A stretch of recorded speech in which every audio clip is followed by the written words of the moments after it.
Всем привет, дорогие друзья, на канале PayKmaker. С вами, как всегда, я, Михаил. Приглашаю вас прослушать рубрику «История персонажей» из игры Mafia 2 Definitive Edition. Сегодня расскажу про Федерико Толстый Дерек Папалардо.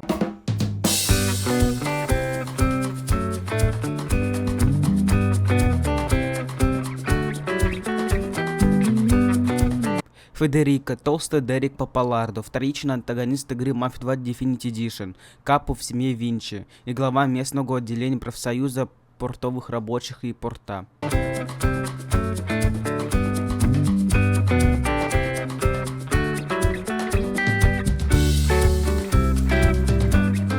Дерек Папалардо, глава профсоюза грузчиков. Впервые его увидели во вступительном ролике к Mafia 2 Definitive Edition, когда молодой Вито Скалетто прибыл в Empire Bay со своей семьей с Сицилии. В итоге отец Вито стал работать на Дерека в доках, но Дерек приказал своей правой руке Стивену Коину убить его. Никогда не уточнялось, почему Дерек хотел его смерти, однако Антонио Скалетто заслужил репутацию за заядлого выпивухи. Когда было установлено, что причиной смерти стало утопление, семья Скалетто списала смерть своего патриарха на то, что он должен был пьяно сошел с причала, но не осознав, что его окружат. В 1945 году сын Антонио Вито вернулся домой с войны. Вдова Антонио Мария умоляла Вито найти честную работу, встретиться с боссом его мужа, мистером Папалардо. Дерек сказал, что его наняли. Стивен забрал Вито и приказал ему погрузить кучу ящиков в грузовик за $10. Через некоторое время Вито уходит с работы, возражая, что, по его словам, он ищет карьеру, а не рабство. Стив говорит, Вито убирается отсюда к чертовой матери, на что Вито соглашается, говоря, что он может заработать больше денег, работая на Barbara Corporation. Когда Стив понимает, что речь шла о Джо Барбара, он отводит его обратно в офис Дерека. Дерек звонит Джо, чтобы подтвердить заявление Вито, однако при этом размахивается пистолетом. Предполагая, что Вито виноват,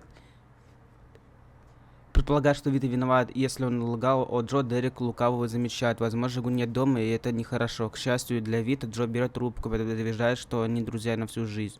Вместо дешевой рабочей силы он нанимает Вито вымогать деньги у рабочих, чтобы оплатить их гонорар парикмахер, на самом деле профсоюзное вымогательство. Лысый афроамериканец говорит, что с него хватит домогательства профсоюза. Вдобавок ему не нужно ходить к парикмахеру. Кульминация становится кулачной дракой, Вито подчиняет мужчину, затем возвращается к Дереку за $50. Дерек, довольный этим, дает Вито $50 в качестве комиссионных. Затем он говорит, что видел драку и что даже Стиву этот человек надрал задницу раньше. Впечатленный Дерек дает Вито еще $50. Возникает денежная проблема. В качестве награды. 6 лет спустя Дерек присутствует в качестве свидетеля, когда Вито вместе с Джо принимает преступную семью Фальконе, и он становится состоявшим человеком. Через несколько месяцев после этого у Вито и Джо возникают денежные проблемы с ростовщиком по имени Бруно. Вито направляется в доки, чтобы узнать, не нужна ли Дереку работа, и Дерек просит Вито помочь ему вместе с некоторыми членами его команды восстановить забастовку, начинавшуюся после того, как Дерек уволил одного из своих сотрудников. Во время противостояния с рабочим один из них узнает Вито и рассказывает ему, что Дерек убил его отца. Затем Вито набрасывается на Дерека, который протестует, что они лгут, но, понимая, что Вито знает правду, убегает обратно в свой офис и на склад. Вито проникает на склад после убийства Стива и выступает в перестрелку с Дереком и его людьми. Вито удается убить Дерека, наконец завершает дело о смерти его отца. У него есть возможность взять деньги из сейфа Дерека, чтобы помочь расплатиться с ростовщиком.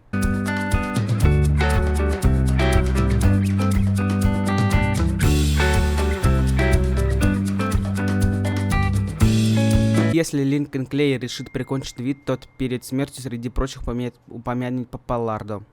А если вы хотите узнать о разных раздачах на разных площадках, или вот на приложении iOS и других разные промокоды, разные игры, разные площадки, разные халява, то присоединяйтесь к моей группе «Ну просто халявы». Ссылочка находится в описании данного видеоролика. Тут каждый день модерация данной группы, в том числе я лично, вас радует разными халявами.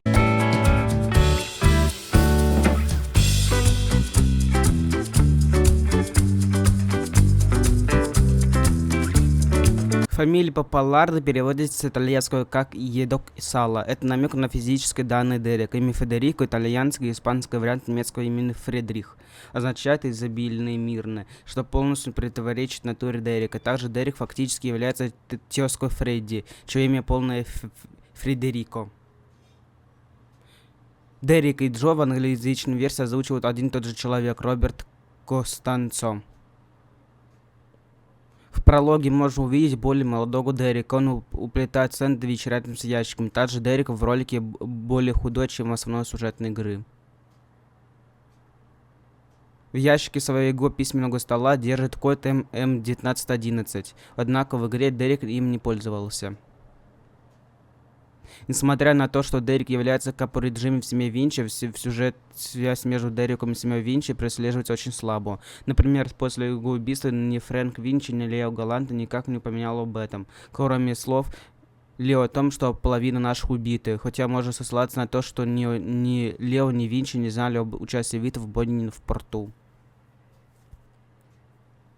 Иногда люди по Полларду подрабатывают на семью Климента и Фальконе. Дерек, так же как и Серджио Морелло из первой части, имеет лакомый кусочек, то есть спорт, и занимает высокое положение в мафиозной организации. Иронично, что Дерек в юности работал сталчколомом, и впоследствии сам же был убит в результате стычки своих же рабочих. Судя по файлам игры, посещение Дерека в 14 главе было необязательным заданием, а значит, можно было не убивать по Полларду. И, видимо, поэтому в 15 главе можно заехать к нему в доки, зайти в кабинет, увидеть его живым, и даже можно с ним поговорить. Такое противоречие объясняет тем, что разработчики не успели или просто забыли его вырезать перед релизом из 15 главы, чтобы согласовать с 14, когда он гибнет. Ведь поначалу планировалось, что игра будет длиннее и с «не поговорить». Такое противоречие объясняет тем, что разработчики не успели или просто забыли его вырезать перед релизом из 15 главы, чтобы согласовать с 14 главы, когда он гибнет. Ведь поначалу планировалось, что игра будет длиннее и с некоторыми отличиями в сюжете, где последняя поездка к Дереку стала бы лишь одной из нескольких опций. Этим видео объясняет, почему никто не упоминает его смерть и вообще бойню в порту в последующих событиях. Если верить файлам Фрэнка Поттса, тот толстый Дерек берет в отряд силовиков только людей из Британских островов, с исключением Стив, который родился в США, в частности ирландец. Скорее всего из-за того, что они с меньшей вероятностью его предадут, а возможно по рекомендации Стива, который сам является наполовину ирландцем. В ранней версии игрок имел возможность брать у него и Майка Бруски дополнительные задания, однако позже эту возможность вырезали, хотя Джо прямо говорит Твиту, чтобы он заглядывал к Дереку, поскольку у него есть задания получше, чем трясти докеров.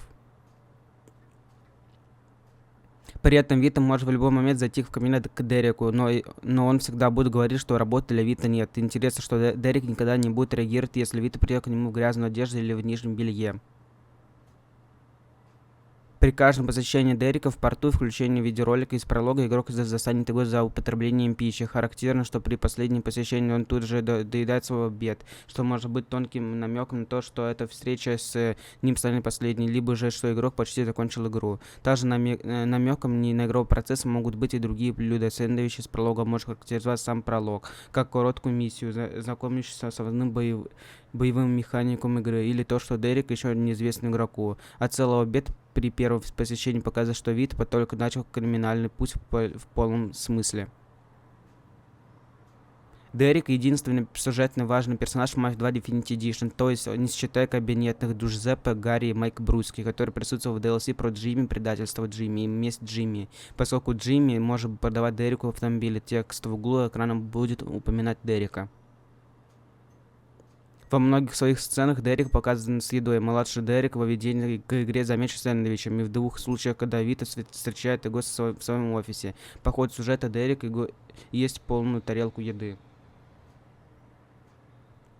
Несмотря на то, что Дерек хорошо знает Джо, он никогда должным образом не взаимодействовал с ним на экране, за исключением телефонного звонка и присутствия его во время вступления Джо и Вита в мафию. Изначально Дерек собирался появиться вместе с Джо в ролике к самым диким из них, но его вырезали. Если игроку удастся накопить достаточно денег, чтобы расплатиться с ростовщиком Бруно, им не придется завещать Дерека, а это значит, что Вита не узнает, что он был причастен к смерти своего отца вместе с правой рукой Дерека Стивеном Коэном. Однако позже по радио сообщают о смерти Дерека и Стива, несмотря на то, что это означает, что по правилам игры Вита должен был узнать правду. Желаете меня поддержать? Не забывайте подписываться на мой буст. Вы увидите мои слезы, мои огорчения, просто веселый, прекрасный контент неудачных фейлов моментов. Ссылочка находится в описании данного видеоролика. И на этом история про Федерико Тоста Дерек Папалардо из игры Mafia 2 Definitive Edition подходит к концу. Всем спасибо за просмотр. Не забывайте план действия, которые видите прямо на ваших экранах. На лайк, колокольчик и подписка на канал. С вами был Михаил Саналапейк Мейкер.